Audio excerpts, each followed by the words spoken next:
Para constar, atitude de fala. Vamos lá, Mauro. Bom dia, público ouvinte, ou boa tarde. No caso aqui está rodando. Hoje temos Lília Diniz com um universo muito interessante. Diga lá, Mauro. Cara, olha o seguinte.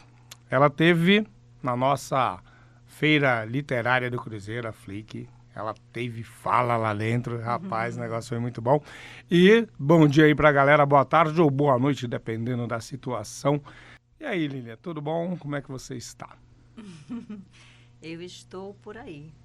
Isso é bom. Perna, viajando, divulgando, poetando. Isso é bom. Vem de Imperatriz, vem do Maranhão, vem de Nova York no Maranhão.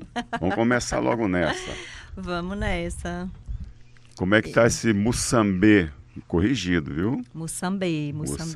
Eu conheci como Muzambê, mas é Mussambê. Cada região, isso é uma das bonitezas do Brasil, né? A variedade linguística, o modo de falar, até o tempo, né, da fala, que às vezes parece uma cantoria, uma ladainha, Lília, já é diferente, né? beleza, Lília. Quem é Lília Diniz? Para que todo... DF já conhece, eu tenho certeza, mas tem outra turma da parte do DF que não conhece. Né, Mauro? É verdade. E o que é Mussambê, para quem não sabe o que é isso? Bom, eu sou Maria Lília Silva Diniz, sou filha de seu José Ferreira Diniz, carpinteiro, trabalhador rural, artesão, pai de 10 filhos. E a mãe? Sou filha da dona Alice da Silva Diniz, quebradeira de coco, lavadeira, trabalhadora rural, também artesã. E mãe também de 10 filhos. E uma artista, mulher né? parideira. Certo. Alguns artistas, nós temos uma herança. Mas ela é uma artista, a dona Maria, né? É a dona Alice, né? Dona Alice. Dona Maria Alice. É você, né? Eu conheço com Lília Diniz, você vê com Maria no meio. Eu não entendi porque, Vitério, nos interiores do Brasil, a época que eu nasci, e deve ter em algum lugar ainda assim, quando as mães iam batizar, né, os filhos, as filhas, às vezes o padre era quem determinava o nome, né? Aconteceu isso na minha família com os meus irmãos também. Então, meu nome, que seria só Lília, em homenagem à minha avó materna, o padre disse não, que seria Maria Lília. Aí os outros também tivemos outros assim. Mas de maneira que eu gosto do Maria, né? É um nome que é poético, é lindo e, enfim, sou mais uma Maria. Mas eu vou, como conheço Lília, vamos começar logo por o livro... Miolo de pote? É o miolo de pote da água de... Como é que é? Água da cacimba de bebê, né? Miolo do pote ou de pote? De pote. Miolo de pote da cacimba de bebê. Esse é o primeiro? Não, esse é meu segundo livro. O meu primeiro livro chama Babaçu, Cedro e Outras Poéticas em Tramas. Nossa. É meu primeiro livro de poemas. Esse primeiro livro, ele... tem assim uma variedade de propostas, até de linguagem mesmo. É um livro meio coxa de retalho, né? Miolo de pote, não. Ele traz mais uma característica do que as pessoas costumam chamar de regional, né? Essa linguagem mais dos interiores do Brasil. Né? Por onde eu passei? Morei no Rio Grande do Norte, sou do Maranhão, morei aqui no DF também, que às vezes parece uma província. Parece? O pior. Parece. Você tocou num assunto muito interessante. importante, muito importante e interessante, essa questão da província. Com E aí certeza. o engraçado que a gente não tem o visual, né, por estar na rádio, o formato como são impressos os livros de Lília, tem aqui um abanador, né? A capa é um abanador, o formato de um abanador, é isso mesmo, Lília? Os sertanejares, né? Então, o Miolo de Pote, só falando um pouco dele, ele foi publicado em 2003, aqui no Distrito Federal, aquela época com recursos do FAC, né? Então, 2003, né, já são mais de 20 anos circulando com esse livro. A importância do FAC. Sim, e daí depois ele se manteve, né, se autossustentou. Meus livros têm essa características, né, da questão da autossustentabilidade, porque como eu vivo do meu trabalho artístico, então eu preciso investir na minha produção. Então, publico e vou, né, vender, né, eu digo assim, a bolsa dos meus livros é a extensão do meu braço. Então, miolo de pote, para quem não sabe, já é também uma expressão muito brasileira. e que em alguns estados vai ter uma característica diferente. Por exemplo, na minha região, miolo de pote é você conversa fiada. Ah, menino, Vitelli, para de conversar miolo de pote. Você conversa muito miolo de pote, né? Carga d'água, besteira, aresia, né? E aí vai. Cacimba, para quem não sabe, é um pequeno poço, né? Ali que a gente cava perto de uma nascente. E a cacimba, ela é coberta, limpa regularmente. Ela é coberta por quê? Para evitar cair folha, cair os bichinhos lá dentro, né? Para poder ser a água potável, a água que a gente vai beber. Então, a cacimba, né, é esse lugar sagrado, né? Essa água limpa ali e naturalmente, né? Então, ele nasce dessa maneira em 2003 e vem, então, se transformou em um espetáculo cênico, né? Poético, musical, litero-musical, que a gente vem trabalhando com ele desde então. E agora, deixa eu te perguntar, ele é o quê? Então, ele é um livro de poemas, ele é um livro de contos, poemas, romance, são poemas. Ele vem numa caixinha de babaçu, de Buriti. De Buriti. De talo, de Buriti, né? Para quem conhece o doce é onde de entra Buriti, o carpinteiro, marceneiro, seu pai. Exatamente. Olha que interessante. Como aqui também, Exato, no sertanejo. Sertanejares. A caixinha, para quem já comeu aquele doce de Buriti que vem do Piauí, sim, né? sim. Foi uma ideia, a partir daquela ideia, colocar o livro dentro Mas não tem a ver com sembereba, não, né? Olha, doce de Buriti. Eu não gosto de doce. Realmente, eu não sou fã de doce, mas doce de Buriti não tem como, cara. Aí é uma difícil. Maravilha. Essa semana eu comi bolo de Buriti. Nossa, gente do céu. Mas você sendo do Piauí é sembereba. É esse mesmo a pronúncia? É, sembereba, né? Sembereba. Porque lá no Pará é chibé. Chibé. É isso que vai... Essa coisa da linguagem brasileira é um negócio fantástico, maravilhoso. A sembereba, para quem não sabe, né? A gente faz um suco que pode ser de buriti, de cajá e taca farinha dentro, né? Todo nordestino gosta de farinha, já sabe do qual que tá chibé? falando, né? Chibé, água, farinha, açúcar, e bota um açaí do lado, um peixe frito, assado e a rosca. É a base. E o buriti, para mim, tem muito assim, porque eu tinha uma tia, infelizmente, mas assim, na casa dela, quando a gente chegava lá, como ela fazia doce para vender na feira, naquelas feiras que era de interior mesmo, pensa, o que tinha de buriti, de doce de buriti, pelo amor de Deus, meu irmão, era coisa maravilhosa. Mas vamos lá. E aí tem um sertanejo. Não, mas eu vou voltar um pouquinho aqui na cacimba, até porque eu morei no Ceará, na praia de Quitéria, em Capuí, e fui conhecer a tal da cacimba. Você faz uma outra colocação interessante, que é a próxima nascente, né? Lá era para onde terminava a Maré Grande, e a gente cavava na areia, e a água era doce. Né? E que nos alimentava, porque onde eu morava em Quitéria não tinha nem luz e nem água. Saí de toda a conformidade, o conforto urbano, para chegar exatamente ali na terra mesmo, propriamente dita, em Capuí. Muito interessante essa questão. E vamos lá, Mauro, na questão que interessa sobre Moçambê, que é o seu mais recente livro, né? Vamos lá, Vozes de... Moçambê. Lília Diniz. Vamos lá. Rapaz. Então, esse livro é um apanhado de histórias, né? Que algumas delas aconteceram comigo, outras de outras mulheres, outras pessoas que a gente vai conversando e vai extraindo, né? As vivências. Então, esse livro é um livro de escrevivências, a gente pode até chamar assim, né? A abordagem dele principal, embora não tenha somente contos com essa temática, mas é o que eu estou querendo ressaltar nesse livro, são aspectos aí da cultura da violência contra mulheres e contra crianças. Então, esse livro, ele traz, né, essa discussão, e nós estamos vivendo aqui nesses últimos dias, assim... umas loucuras. A insanidade do machismo, a misoginia, fora do contexto do padrão mesmo. E isso, assim, eu acabei, inclusive, de ir ali, né, ao toalete, e dada toda essa situação que nós estamos vivendo atualmente no nosso país, atualmente não, porque sempre existiu, talvez agora a gente está tendo mais acesso por conta das redes sociais, né? Quando eu entro no banheiro, que eu vejo que é compartilhada a mesma entrada para homens e mulheres, me deu uma sensação de medo. Então, você olha aonde nós chegamos, né? A gente vive agora naturalmente com medo. Para chegar em casa, eu tenho dificuldade de descer, abrir o portão, porque a gente já não se sente tão seguro. Então, Vozes de Moçambique retrata histórias, né, de violências diversas contra mulheres. E Moçambique, você perguntou, Moçambique é uma planta.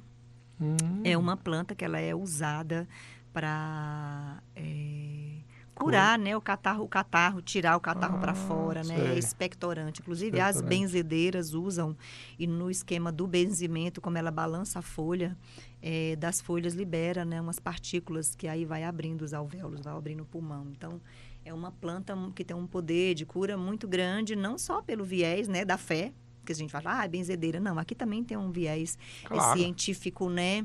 E então, Moçambique é essa planta. A mim, quando chegou o nome para mim, Vozes de Moçambique, é um povoado, o povoado Moçambique. E eu não lembrava que lá no Maranhão, pertinho de onde eu moro, lá João Lisboa, Moçambique, onde tem um povoado no Maranhão, no município de João Lisboa. E aí a minha irmã falou, menina, tem um povoado chamado Moçambique.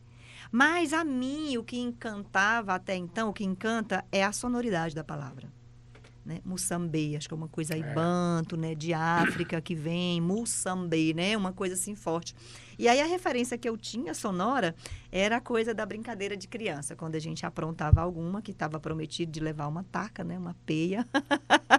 Aí a gente dizia com o outro, né? Eita, que a mãe vai te bater com cipó de Moçambique, que é danado pra arder. E olha, que maravilha. Lá no Rio era guaximba, né? Que era uma planta também, e também para remédio. Também. Você volta nessa fala, e quando você fala de benzedeiras, né? Inclusive até em Planaltina tem um núcleo dentro do Hospital de Planaltina. A gente começou em 1994 e hoje está aqui o CEPIR, né? Rola de tudo lá que é de medicina integrativa. Benzedeiras estão lá. Já porque a humanidade chegou aqui não foi pela alopatia, não chegou pela química, não chegou pela medicina moderna. Pelas plantas, né? Exatamente, pelas plantas, pela fitoterapia. Mas aí eu vou fazer já a pergunta, Lília. Sim. A questão de Vozes de Moçambique, que já sai da característica dos seus dois... Ainda tem Mundim, né? Que você não trouxe, né? Que eu conheço, eu tenho os 3. E já é diferente de todo o formato que você vem trazendo. O Mundinho tem uma forma de lua, né? Esse quarto minguante, o quarto crescente. Quando abre, vira cheia, né? Exatamente, exatamente. E agora esse do abanador, que é exatamente com trançado, igual ali no interior mesmo, abanar o fogão, o fogo. O formato, né? Também é de bandeirola, que as pessoas bandeirola, fazem essa referência. Exatamente. Mas esse Voz de Moçambique já sai dessa característica, entra com bonito, continua na cromática do papel craft, né? Mas é capa dura, tem toda a elaboração. Onde se deu essa mudança? Bom, eu acho que é o seguinte, como ela está falando, né, de assuntos tão, infelizmente, né, preocupantes e que tem que ser falados, né?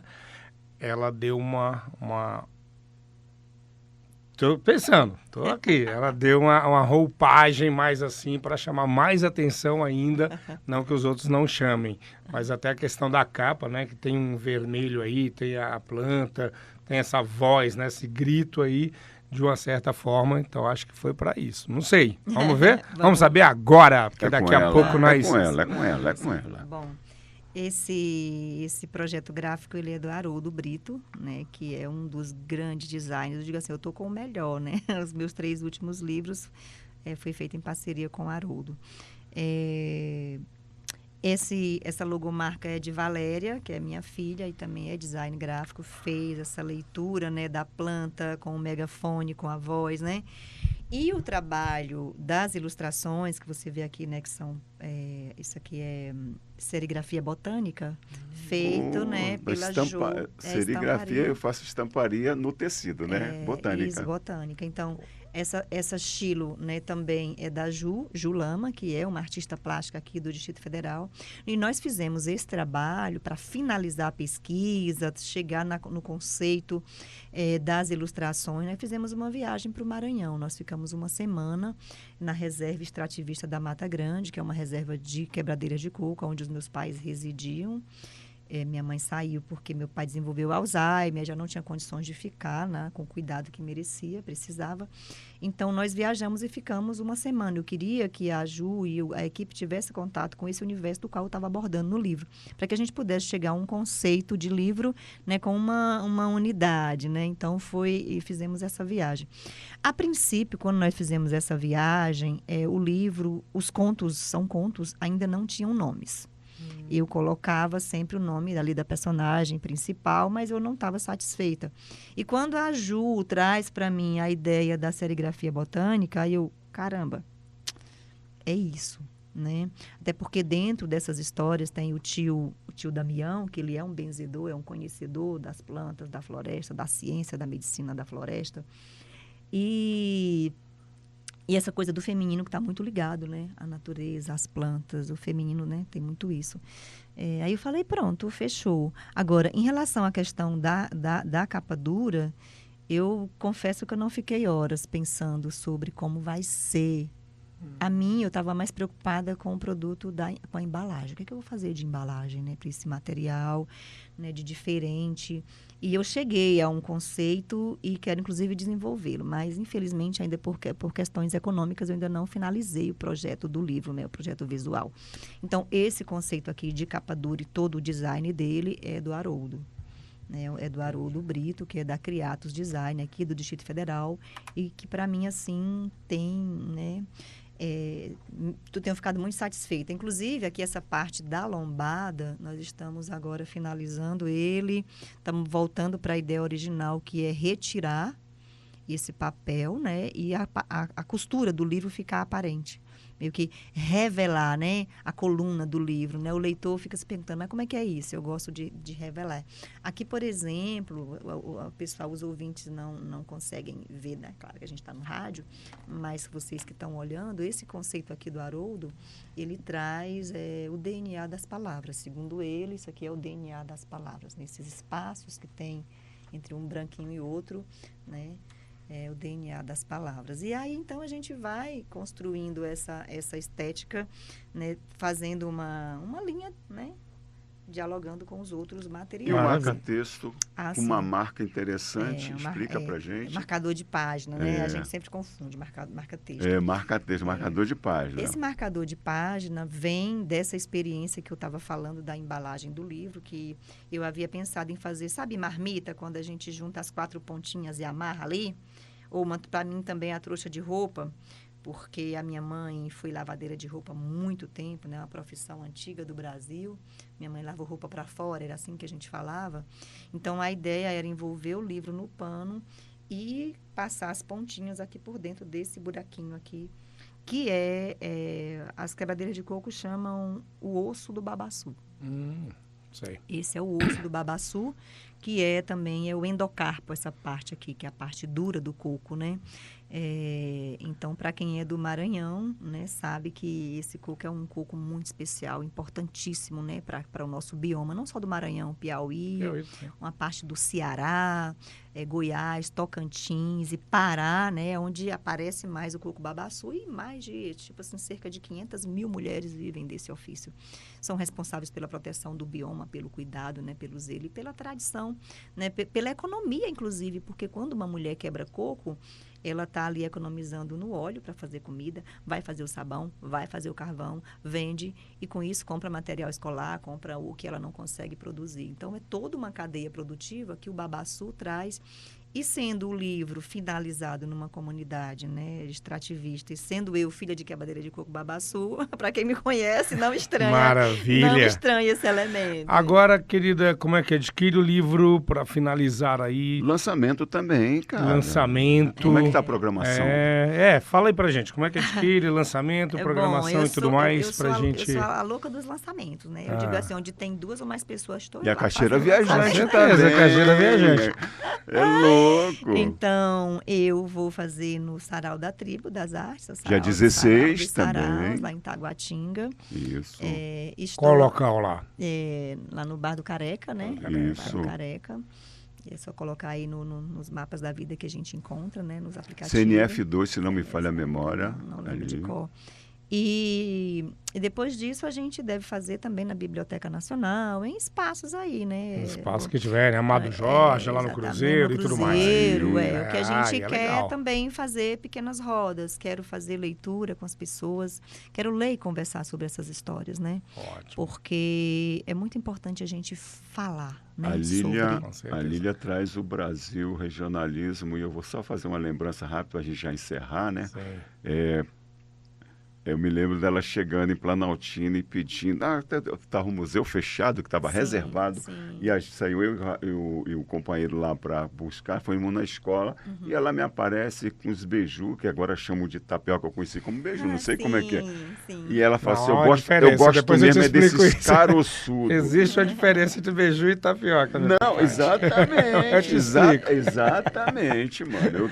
Eu também venho... Porque eu faço beiju lá na minha casa, tá ligado? Eu faço. Eu também, cara. Só que eu não passo na peneira, não gosto daquela renda. Eu gosto do caroçudo, como ela fala. Então, porque, assim, para quem já participou de farinhada, né, sabe que o beiju é aquele que a gente faz ali no forno da farinhada, que ele é grosso, que os indígenas continuam fazendo e fazem daquela maneira, né? Para nós no Maranhão, o beiju é a tapioca que o pessoal chama. E a tapioca, para nós, é a massa que faz o beiju. Exatamente. A mesma coisa, eu sou do Pará, ali do lado, eu sou do Pará, é a mesma coisa. Eu gostaria de ler aqui um fragmentozinho do primeiro conto. Eu ia te pedir um poema também, mas leia depois. Não, leia o trechozinho. É o fragmento que você... E a gente fecha com um poema teu. A Lília que eu conheço também. Esse eu ainda vou ler, né? Esse é o primeiro conto, chama Gerânio, e cada plantinha, né, tem um recado, tem um rezo que a gente queria chamar. Gerânio. Oxe, fia, o gerano é que nem benção de vó. Alimpa medo, estanca sangue e enfeita a vida. Uau! Eu tinha apenas 9 anos e nada sabia sobre os códigos do medo.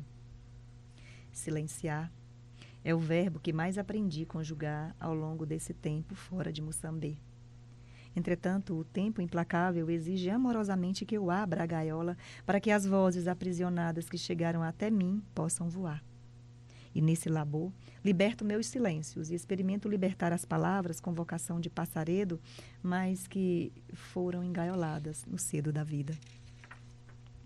De maneira que falar de Moçambique é falar de mulheres silenciadas pelas violências e pelo medo que ela impõe, não somente da pequena vila de Moçambique. É destampar um caldeirão de dores milenares preparado com requintes de crueldade. E eu, que não aprendi muito além de silenciar meus medos e gritar para dentro de grotas secretas minhas dores, tenho convivido com a difícil arte de escavar fósseis na arqueologia da memória, para que, ao me libertar, trazendo à tona vozes de Moçambique, possa ser também eu, capucho de algodão no estancar desses sofreres que ecoam para além dos meus poros. Nossa, Lília, obrigado por essa viagem, essa travessia nordestina e nortista. Gratidão. Para constar? Atitude de... Fala. É isso aí, valeu. Lília, muito obrigado. Eu que agradeço aqui a oportunidade de estar falando desse trabalho, que é coletivo. Obrigada. Gratidão.